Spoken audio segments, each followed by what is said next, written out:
Before we start, I also want to mention while Vijay and Ayush will be speaking in the webinar, I would encourage you to ask all your questions in the QA section, which are in the activities. So we will try to answer most of them. Now moving ahead, I will hand over to Pro in the house, Mr. Vijay Rao. Hey Vijay, yeah, floor is yours. Thank you, Pritam. Thank you very much. And thank you everyone who have joined this call. Good morning, good afternoon, good evening from wherever you have joined. I hope this 30-minute session that I'm going to spend with you all would be very fruitful. So let me get started. I'm Vijay and with me, my co-host Ayush. This webinar would be a lot more about our experiences that we have been implementing testing solution for our customers or how it has been helpful for our customers. We'll talk less on the theory part of it. I mean, everyone at college is an expert, so we'll not get there. We'll focus a lot on our experience and how this tool can be useful, and hopefully that will encourage you to try AI test in your environment. So, quick introduction. The flow of event will be: I'll talk about QualityX quickly in a minute. Then we'll talk about microservices testing, automation Copilot showcases demo, API testing demo, and then load testing. So there'll be a lot of demos, and I used to run us through a lot of real life use cases, referencing customers that he has worked with, how they have been successful. And in between, I'll just speak more on context setting so that the flow is coherent. So before we jump on to the next slide, right? So let me talk about who we are. QualityX is a product solutions company focused on everything quality. AI Test is our flagship product, which is an unified platform to test everything related to your software product. It can be the browser testing, cross device, cross multiple browser. It can be URL testing. It can be API testing, load testing, and it extends till testing of machine learning services and the AI models. For today, our agenda is to focus on two critical pieces. One is the automation Copilot, which is a new age Gen AI solution, which helps us uh, make our automation faster and much more coherent. And then another piece would be how to test your microservices and APIs in a better way. So let's quickly spend 30 seconds on what is microservices testing and why even we are talking about it, why it's so important. So everyone in this organization and everyone who is on the call must be working on distributed architecture where there are a lot of small services and modularization has happened. Quality is determined by the what end user experiences, and that is a good quality about all the services working together in a manner it is expected to do. So we have to test for the reliability, security, and performance of your microservices. Now there are three different ways to test it. You can do it through unit testing, which most of the developers do. Integration testing and end-to-end testing is what are expected to do today. Either they are doing it manually through Postman or other tools or through different automation frameworks. We'll talk more on that. The typical challenges that I have been, I have faces firsthand, as well as customers and they face it is about service dependencies because each service are developed by different developers. They keep evolving. How are you making sure that the contract is, correct every time a service is updated?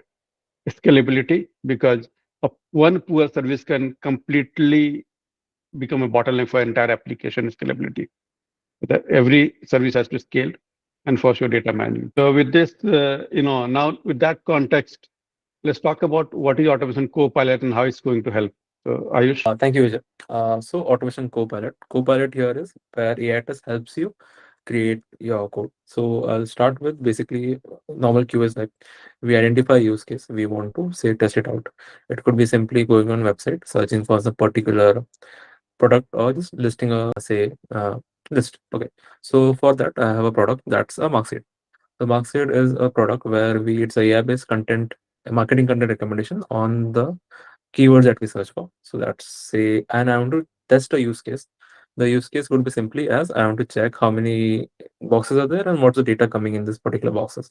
That's my simple use case for a keyword. So for any automations or any testing, we would need the input. What is the input for that? And for API automation, my input is a har file. So normally har file is a HTTP request data where it records your APIs that are getting called in the UI. Any UI staging or dev will have a sequence of APIs that are correlated and linked. So that is one of the advantages of using a har as input data. It helps us to keep the chaining correct for your, say, particular scenario, and you don't have to worry about documenting the APIs, and you also don't worry about, okay, say, let's see, I have to keep it the headers, the request, what the body going to be in the API, and so on. So I'll just put a look. I'll save this all as hard. I'll just wait for a second. I'll get 3 APIs here. Okay, one, two. Let's wait for one more. This should be good enough. So I'll save everything as hard. Hard will record everything that was called. So let me call this Marxeed dashboard. I'll call it dashboard Marxeed one. Let me log out. So yeah, it is. What we say is that's what we're trying to deliver quality for you. With AI Copilot that helps you reduce your time and efforts required to generate automations. So just let me log in. Like, simple login is with Google. It's my email ID. Please take a moment to answer the poll that will just pop up on your screen. Thank you, Peter. So these are the services that AI provides. I'll jump to Automation Copilot. That's focus for our webinar. And I'll say generate automation. So it will ask you for the input. So that har file that we recorded just now is the input for API automation. I'll give it a name as, say, Marxeed dashboard automation. I have a default project. I can save in multiple projects. Feature description could be get call automation, let's say, and the endpoint. So API endpoint URL. So I'll tell you where and how we are using this. So just let me type it out and let me upload the RFL that we recorded. So it's on the desktop. I just recorded dashboard 1 right now and upload. It will take a minute to upload. Depending on the size, where is? It is app.marxeed, right?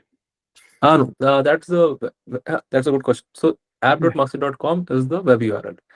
This is API endpoint URL. API endpoint Got it. URL mostly changing depending upon your environment. It could be dev environment, it could be prod environment. I'll just jump to how we're going to use it in the feature file. So just bear Awesome. with me a minute. And now we're generating the automation. So the automation is a karate-based automation. Just let's give it a minute to generate. So we take the hard data, we analyze it, take out the request body, everything, and convert it into a good feature file that is user exposed. And best thing is you can download it. So I get email notification also that it's completed. I'll go back to dashboard, and now I'll show you it in my VS Code. So that's what we show in UI: the input file, the recording file, and what we have generated, the automation code. One good thing about API automation is you don't have to worry about base framework or anything else. You worry about the feature that you have generated right now. So I have generate feature 2. I had one more in my laptop, and this will now say be generated by AI test QualityX, and it will give you the command to run the feature file. So as you see, I was putting the api.marxeed.com in the input box, so that becomes my base URL. Any URL will have a base parameters and a domain, and then there are multiple paths according to the request, get, call, or depending upon the feature. So that becomes parameterized. This helps you run the feature file across multiple environments. So I'll come down, and then so AITest exposes two variables: API base URL and authorization headers. So API base URL, what is that? That was the one that we have inputted in the input for the UI. And now what we do is we just check the hard data, analyze it, and compare it to the URLs. So this was the particular base URL, and this was the path. So one good thing is now you can pass this base URL as a parameter in your command to cater for multiple environment-based applications, dev environment or prod environment. For example, for dev, it could be just simply as dev.master.com. You don't have to worry about updating the entire feature file. Okay. And then now let's go to the scenario. What was the scenario? The scenario was a simple, I'll go to get call. The scenario was simple get call, where for a particular ID, I was checking, accepting the headers. Beauty of Harpile is I know everything that the API will require to work and function properly. And you don't have to worry about what headers I have to pass, what the value of the headers, how many headers I have to pass, and what the request parameters, URL, params, everything that is present in Harp.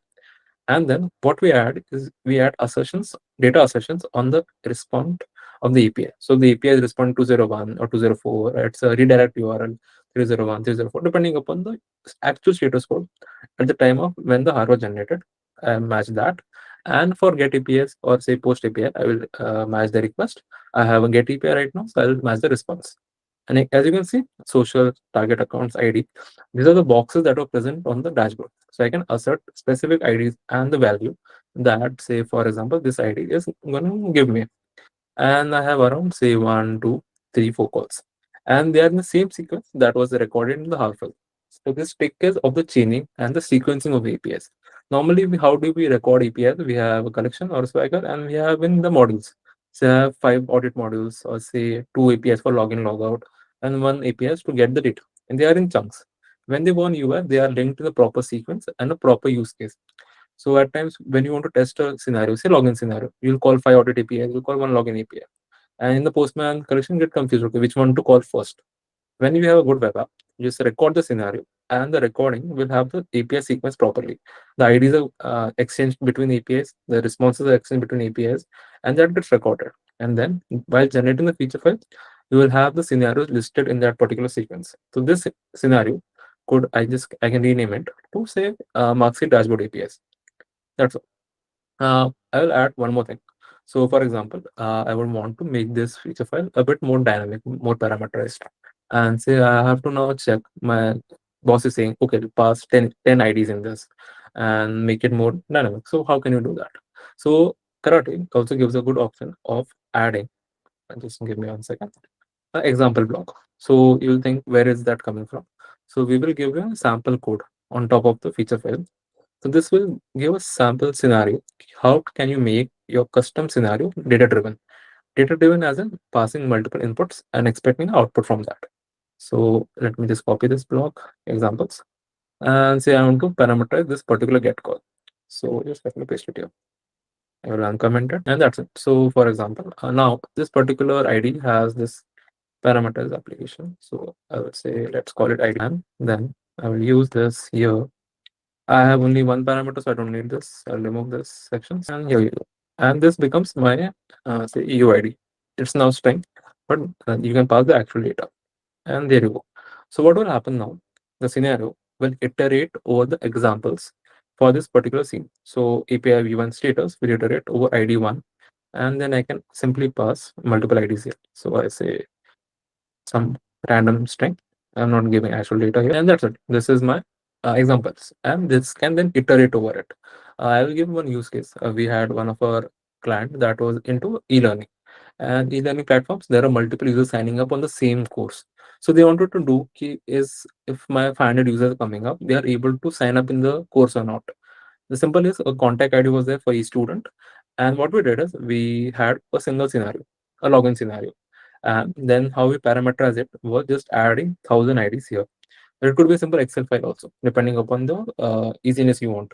And then that gives a very good control that you then only worry about the response and the IDs that you're going to pass into that URL. Two things we help you now is parametering your base URL. So you don't have to worry about, okay, now I have to run it for prod, I have to update the URL. You don't need to do that. You update the command. It's a simple environment-based argument.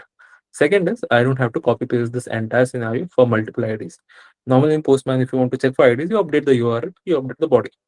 Here you have to add a simple block of example that will then iterate over the entire scenario file. So this is basically what we do. We take our file, we have all the data, we convert it to feature file.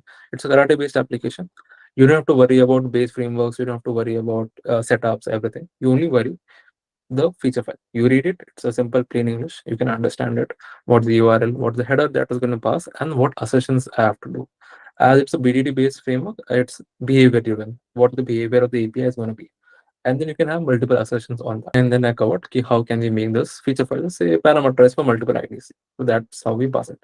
Simple block of column name, and column name is a variable that you can use. The scope of the variable is particular to this. It's a local scope for this scenario, and you can pass this variable anywhere you want. It could be a param, or it could be simply a header that covers your say for scenario.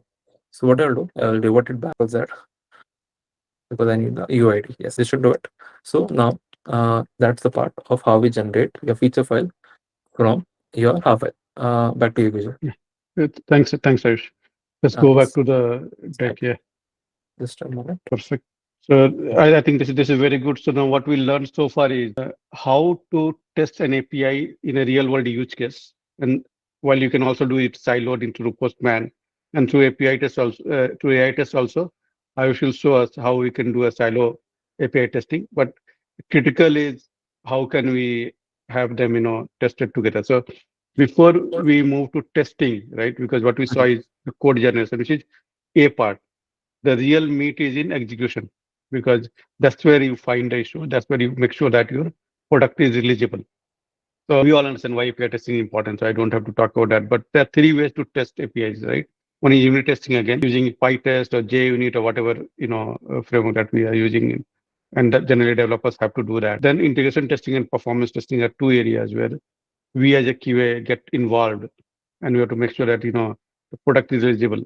And that's where in these two areas, I will show us how AI test can help us do that. There are customers where we have, who are using it for just testing the API as a functional testing, or also for load testing of their application using the API calls. Now, the best practice of API testing is automation, and that's where Copilot comes in. Security testing. Today, AI test is not ready for that, but but this is something which is very important, and we should do that. Third is data-driven testing. I just talked about how we can iterate over different, data points, and then error handling. We'll see how the reports to us the errors and how we can look at the problems. With this, I'll suggest that let's jump on to a Demo, quick yes. demo of the generated, file that you did.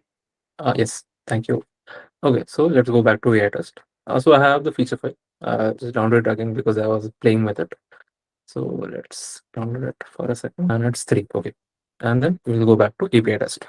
So API test is a type of test type in AI test where I can run for your APIs. Let me just load one of the runs that we have here. Okay, I'll just create one first. So I'll give the name as Marxeed dash run. It's a default project. I'll go next and it'll ask for the framework selection. So for the webinar, we are focusing on automation, but yes, you can also upload your Postman collection. And it will ask you for the feature file that we generated just now in Automation Copilot. We'll soon have it in the Git credentials. So you can also go in, download the feature file, commit in your Git, and then you can give the Git credentials here. So just give me a second. I'll upload it. So it was 3. Okay. And the command. So the command that to run is in the comments mvn clean install in the base URL. So I'll just go and run it for mvn clean install and I will upload the feature file. Okay, so let's run it now. So it will take some there is some time to load everything and we will have that. Okay, so API test has been created successfully under a default project. That's the name of the tester, and let's say we are running it for one user. The data is loading. So the status is submitted. So it will spin up a container. As AITest is actually containerized based application, we spin up that many users in the backend. So we are spinning up a user which will run the automation for you. So we'll wait here for a minute. That's another critical point, right? That we are testing and the APIs as a real user, which is virtualized user representation. And so if you have to test it for load, we are virtualizing with so many users on the fly. Yes. Service testing against a threat. So it will go in back and have container spin up to download all the dependencies, the feature file, combine everything, and so we'll start the run. So yeah, the run is started. It is in progress. So one thing I can say is you might see it's taking time for one user, but when we spin up scale up for 500 users, I'll show that run after this run. The time execution becomes very manageable. You can then the time to take one user is the same equivalent to time it takes for 500 users. So we'll come to that in a minute. Just wait. Let's wait for the loading of this particular run. Yeah, so we have the poll and it is already pop up on your screen, so you can participate and you can give whatever your views there. Awesome. Thanks, Pritam. So as you can see, the run is completed. I got email notification, and let's talk about the analytics. So there are total 5 calls in the feature file. All of them have passed. We have run it for one user, and the time it took to run for 5 APIs was around 14 seconds.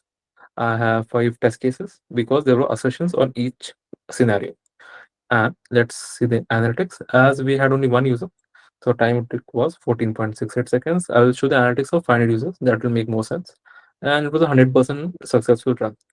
So now say you want to do a load testing or you want to test this scenario where, for example, let's say a sale, and at 12 o'clock you expect your systems are going to have 500 users coming up. or a black safe where people wait and then they at a given time jump in a safe. So that kind of scenarios can be easily created using AI test. Let me give it a minute. Okay, so I had 500 users coming up on the web app of Marxeed. Okay, and they what the scenario was loading the dashboard. So say 500 users were there. I'll just talk about the configuration right now. So this is a load configuration page of API test. The initial run that I did was for one user, but now let's see I'm to run for multiple users. So we ask for six parameters to understand the type of load you want to add. Normally we'll divide the load in two types, sequential or parallel. So right now the load is sequential. So after each minute, the web app is expecting a increase of 500 users coming up and how we want to simulate the users. So at the 0th minute, we have 100 users, 100 users, 100 users, 100 users, and so on. And they gets added. I want to test my web app up to say 500 users. There has to be some upper mark. We cannot go and do infinite loading. Don't want to crash the systems. We have 500 users, that's the max limit. And I want to say let's start the system with 100 users, 100 parallel users coming at the 0 minute. So in the first minute, say at 12 o'clock, I have 100 users. After a minute of ramp up time, how much time you have to wait, after which the users will get added. So we'll wait for 1 minute and then we'll add 100 users and so on. So we have a sequential load of a ladder. After each minute, 100 users are getting added. I'll go back. So there were 500 users. Each user was having around 9 API calls. So in the this run I had 5 API calls. This run had 9 API calls. There could be some options called added. And then total APIs were 9 spread across 500 users. The total API calls on Marxeed was 4,500, among which 3 API calls failed. It could be because of they rejected the call or it was throttling out.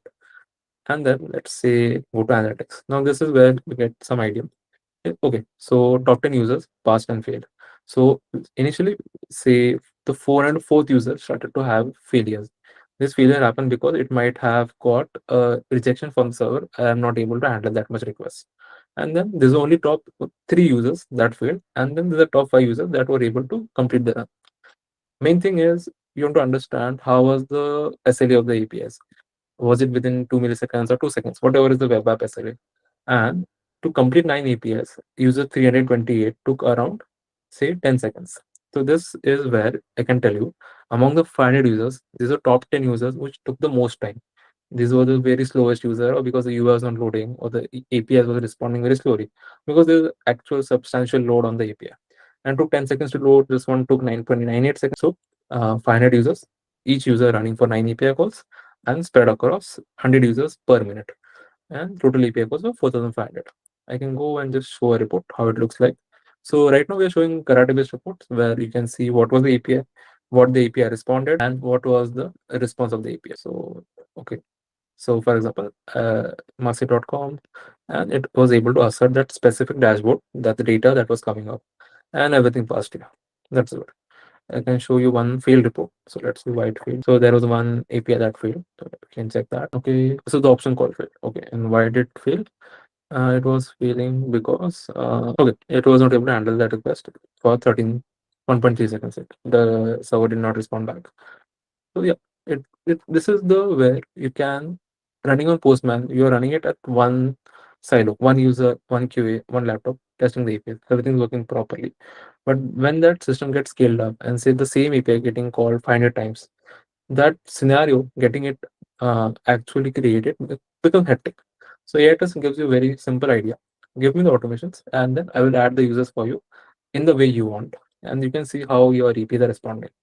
So that's the demo for a single API run that we did, and a load testing of 500 users with 100 users adding at 1 minute. Yeah, back to you, Vijay. So Ayush, can you, before we move to the slide, can you show us how, so go to the API test, create run. Okay. And so this is how you can convert your Yes. single API load into a load configuration easily. You don't have to go to any other screen, right? Yes. Same function, same feature file, same set of APIs that you are testing for functionality Yes. through, just one option, button, right? You can quickly change that into a load configuration and then test your application under different load conditions. Different load conditions. Yes. Thank you. Yeah, let's Yes. move back to the deck. Yeah. Perfect. Let's go to slideshow. Good. So yeah, let's move to next slide. And this is where we are going to talk about test. And then, now that I just talked about it, right? So why we are talking about load testing while we are talking about API testing and microservices. And with this, I'll summarize everything that we talked about, and then we'll sum up our talk, and then we can open for Q&A. So till now we talked about why microservices testing is important, different ways of testing microservices. And we understand that testing microservices is important because it has got service dependencies, it has got data dependencies, right? And scalability is super critical for a good user experience. Now, microservices are exposed to the real world through APIs. This is how the user interface talks to the microservices. That's where, in order to test the microservices, as a tester, we will have to test the APIs corresponding to those microservices. That's where API testing comes into picture. Now, Yes. within API testing, we talked about different ways of testing API. It can be tested in silo using postman calls, where you do the request header, body, and then you can assert them, right? And that to asserting in a postman, it will require you to know JavaScript and other stuff to do the real-time assertion. And another way, which I think most of the audience on this call would be doing, is writing some automation around API. And the market leading frameworks like Rest Assured, Karate, Robo framework, and then whatever framework we choose, we have to write the framework, and then also which is a framework, and then we also the feature files, which is a BDD. Not what Ayush showed us, that how he can take an use case, which is end-to-end flow of APIs, connected APIs, not a siloed APIs. At the end of the what user is consuming a use case, not siloed APIs. So he showed us how we can take the connected API as a functional use case, pass it on to AI test automation Copilot, generate a feature file, and then use that feature file to test the use case to an API calls or under load condition. And most of the customers that we work with, they have been using it seamlessly to test load also, because that helps them with performance validation. That can I scale when my real users load? Will that running be cost optimized? Because that's also important. They also want to evaluate how scalable their application is. And we saw that, how iOS did that. So yeah, iOS, let's move to next one. And we have With this, yeah, we are done with what we want to talk about. I hope this was useful, and will encourage everyone to try out AI test just to understand and take the benefit out of it. With that, we'll take a pause, open up for any questions that you may have. yes. And we have Shaq, who is the CEO of QualityX, also the call. So yeah, thanks Shaq for coming on. And so if there's any question that very futuristic, he can always take on. If there's any question on what we talked about, we are here. Thank you again.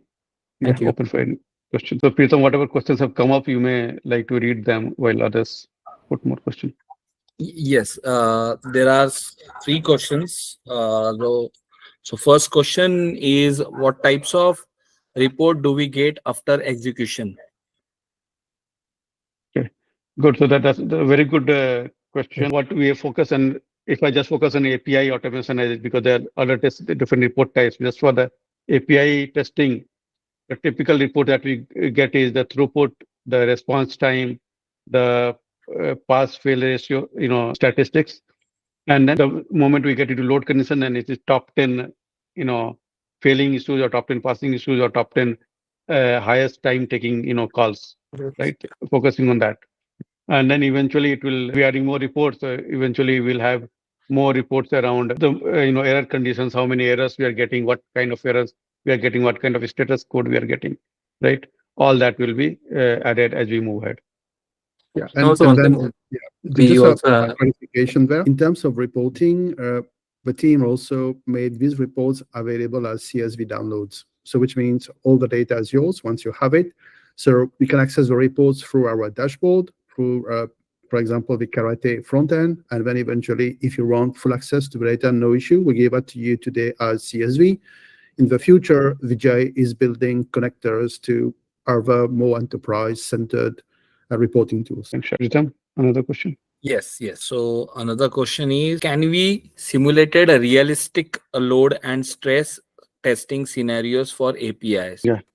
Ayush, you can show, stress testing condition also while I talk about. There are two things that we test in performance testing, right? One is we know what is the load that we are expecting, and we test that with a pre-planned load conditions. And that's what, I used to showing on screen where we know that max users will go up to 10,000, 30,000. So one of our customers, we are testing with 30,000 user load because it's a B2C application. For another customer, when I was working with them, we tested them for 1,000, and then the goal is to test to 10,000 users. So depend upon what now, because they know what condition they can expect the load to come. Now, if you go to a stress test, Ayush, just for a Yes. second, and get to create an answer. So Yes. here we don't know what conditions, what is my load condition that I can go, but I want to still evaluate what kind of stress my application can take today, what kind of stress my services can take today. So this is an intelligent system which dynamically keeps increasing the load until it encounters a failure condition. And then you know that your system is scalable to that level, right? So to answer the question, yes, we can have a dynamic load testing as well as a planned load testing based on the application requirement and conditions. I can add one thing to this. Say you want to test out your application and you don't know where is your application gonna break. You keep stretching. So say you go for upper limits of 10,000, and then you say, okay, my application is okay handling a failure of 5%. I want to see where is the 5% happening from the overall users. It can happen at the first user, it can happen at the 10,000 user. I don't know the place where it is gonna happen. So let's say upper scale 10,000 is the max threshold user and to test on. I'll give the load how the user are getting added to that stress, and then I'll give a percentage. That percentage is basically how much fail and pass counts of APIs or your test cases are gonna keep on continuing. It gets added, and then we have a percentage. As soon as we hit that percentage, say 20%, we stop the stress test and you tell you for a scenario of 10,000 users and an acceptable threshold failure of 20%, the application was able to handle, say, 500 users. After 500 users, the threshold jumped up very high. There are a lot of failures happening, and the minimum threshold value was crossed. That's how you can check out how is your application handling with very high users and a very condition. After this failure, it should stop. That's a theoretical failure percentage in percentage. Yeah. Thank you. Thank you, Ayush. So third question is, what is the learning curve for new users to get started with the tool? Yeah, that's a subjective question. So I mean, I have personally been involved with QA for last 20 odd years, right? So I have lived that life. I've led larger teams on QA side. So I understand the real life scenario and how things work. Ayush and Kit have been working with a lot of customers firsthand. So working with developers, working with junior QAs, working with senior QAs, QA directors. I'll say that every tool has a learning curve, but then we have tried to make it very intuitive. And the even for the automation Copilot, and we focus on API today, but once someday we'll talk on the UI, but you can explore it. We are using the market leading frameworks like Karate best framework for API, BDD Cucumber framework for UI. So this is something that people are knowledgeable. So they are not going to learn my proprietary language, Yes. which a lot of other market tools are forcing people to learn their proprietary language, which here it is a leading language. So a lot of people know that. What we are doing is we are helping them do it better, faster, and in a much more streamlined. Right. And then again, I mean, the tool has been designed there because all of us there have been testing applications for quite a lot of time. I got some white hair, which is there, been there forever. And the plan there is to really do something there, which is the platform. It's an AI platform. It's a real AI platform in terms of engineering and how we're building that.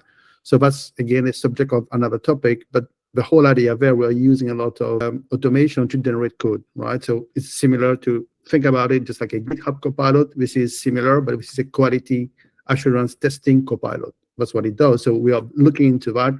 And with the scenarios and all the workflows that we have been managing for the last 5 years on AWS, that's how we have been able to get all of this knowledge, right? So which means, yeah, for sure, the question there has already popped up, and I know with the data security, yes, for sure, we have the hooks there to eventually integrate the Copilot directly into your chores for CI/CD, whether it's a Jenkins or anything else is doing that. And currently in our roadmap, we can all our Copilot generated code can be pushed to your Git repo. But in the future, we are also working on being able to read the repo that the R&D teams use to be able to give some hints to the QA about debugging and about troubleshooting. And today, one of our customers through his 7 targets have actually integrated the Copilot directly into the CI/CD. And is that difficult to do? Yes and no. Yes, because it does require a little bit of these things. When a question popped up there around data security, data integration, data flow. So the setup is, I would say, takes time. But however, platform is an API-driven platform, which means that as soon as you publish an API, but we can talk, we can connect, or if you're doing anything using modern languages, Java minimum, it's very easy for us to build a connector. And for sure, that's a key requirement for our customers, for the enterprise world, because we are deploying today with regulated markets, and integration with CI/CD. It's a key requirement. So we have connectors, and our team, customer engagement team, works with you to make sure that we can plug the output of this automation Copilot directly to existing frameworks. And DJ will go deeper into the data security and AI test, the QualityX-aiTest. We have designed that so actually anyone can use it, whether you are a simple QA tester, a one-man company building products, or even a complex enterprise operating in regulated markets like finance and healthcare. So that's the area where we're also focusing today. And in there, the AI test can be deployed either as a SaaS product, but also within the private cloud of our customers. And for those who are very, I would say, operating under strict regulation and constraint, then we drop AI test into the private cloud to run there. So that's how we do all of the security. And then obviously there we can have SAML or SSO integration, whatever it's needed with enterprises. But today for the security layer, most of the enterprise customers prefer to deploy AI tests within their own cloud. So Vijay, I don't know if I covered the question. I think I did, but miss anything, please go ahead. No, I think we've covered it. So yeah, in the brevity of time, we'll move ahead with any other question. We've already consumed 45 minutes. Yeah. Yes. So we have three more questions, but we will answer one question, and other question. If you guys have any queries, you can email us, and we can answer also. Let's see if you can answer faster, right? All of them. So I think we could answer, can automation Copilot integrate with CI/CD? Yes, we can. Yes. We can work with Jenkins, Circle CI, Bamboo. We can work with all of them. Maximum count of concurrent users for a condition where there is a video streaming for a port. So there is no maximum count for a concurrent users because we are using cloud. So it's containerized solution. We have tested with 30,000 application, which is a B2C application. I'm not sure about video streaming for a port, but I believe if they behave in a similar way as a virtual user, there is no limit to it.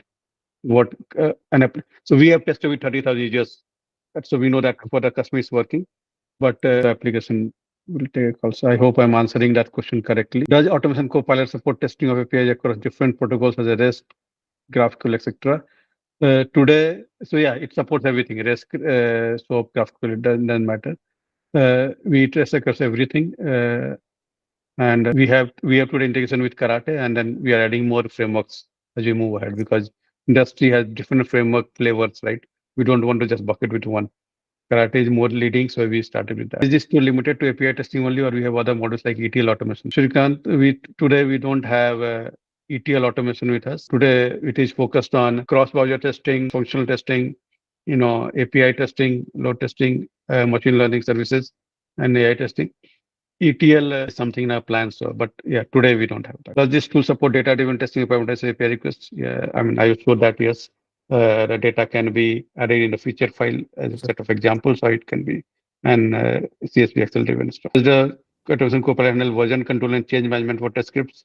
Yeah, so I could not show that, but this can be directly pushed to Git, and then there, it's your Git, the customer's Git, right? So once it in Git, the version control is automatically maintained, and the branch that you will integrate with AI test to run the execute automation can be the branch which is what you want to use.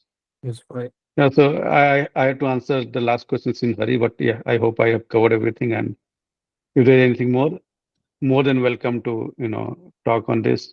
This is the QR code. Please give us feedback on how this webinar was so that we can do a better job next time. we all are learning and trying to do as good as possible. So your feedback is important. Any questions, or if you want to grab a copy of the presentation, please drop an email to tia@qualityx.io, and Tia would respond back to you really fast. With that, I'll close it. Any closing thoughts? Anyone want to add anything else? We're done. Thank you. All right. Thank you all for joining us. I hope this was useful. And on the next webinars, we will talk a little bit more about testing data science, machine learning, and also LLM applications, which is, again, the good news for all of us on the call. Our Copilot also manages that, so you don't need to become a machine learning engineer to be able to do QA testing. But that is subject for another webinar. Thanks a lot. We really appreciate that. And feedback is very important for us. Good or bad, doesn't matter. Just share it with us. Thank you very much. Thank you. Thank you. Thank Have you, a good everyone. day. Bye. Thank you.